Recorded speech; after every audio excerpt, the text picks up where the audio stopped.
இந்த மஹ்ஷர் மைதானத்தை பற்றி முதல்ல இப்ராஹிம் அலைஹிஸ்ஸலாம் இருக்கிறாங்க இல்லையா, அவங்க அல்லாட்ட கேட்குறாங்க, வலா துஹ்ஸினி யௌம யுபாஸூன். எப்படி கேட்குறாங்க அப்படின்னா அழுதுகிட்டே கேட்குறாங்க. எப்படிப்பட்ட நபி அவரு? அல்லாஹ்வுடைய தோழர். அல்லாவுக்கு ஒரு நண்பன் இருக்கானா உலகத்தில் அப்படின்னா அது யாரு?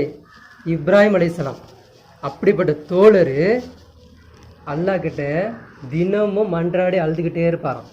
வலா துஹ்ஸினி யௌம யுபாஸூன். அழுதவராக சொல்வார், யா அல்லாஹ், எழுப்பப்படக்கூடிய நாளில் என்னை கேவலப்படுத்தி விடாதே. என்ன சொல்வாராம்?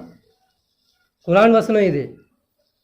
அல்லாஹ் கிட்ட கேட்குறாரு, யா அல்லாஹ், என்னை மறுமை நாளில் என்னை எழுப்புவல்ல, அந்த நாளில் என்னை கேவலப்படுத்திடாத அப்படி சொல்லிட்டு தினமும் அழுதுகிட்டே இருப்பார்.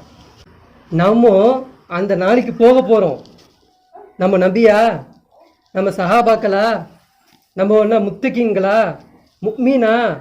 அல்லாவுடைய நல்லடியார்களா? எந்த வகையில் நம்ம நிற்கிறோம் நமக்கு தெரியுமா? நம்ம யாராக இருக்கிறோம் தெரியுமா? ஆனால் அந்த நாளுக்காக வேண்டி ஒரு நாளாவது அல்லாஹ் கிட்ட, வாழ்க்கையில் ஒரு நாளாவது அல்லாஹ் கிட்ட இந்த மாதிரி அழுது கேட்டிருப்போமா? அழுது கூட விடுங்க, சும்மாது கேட்டிருப்போமா? யாரெல்லாம் அந்த நாளில் என்னை கேவலப்படுத்திடாது அப்படியாவது கேட்டிருப்போமா? எந்த வகையிலும் கேட்கல.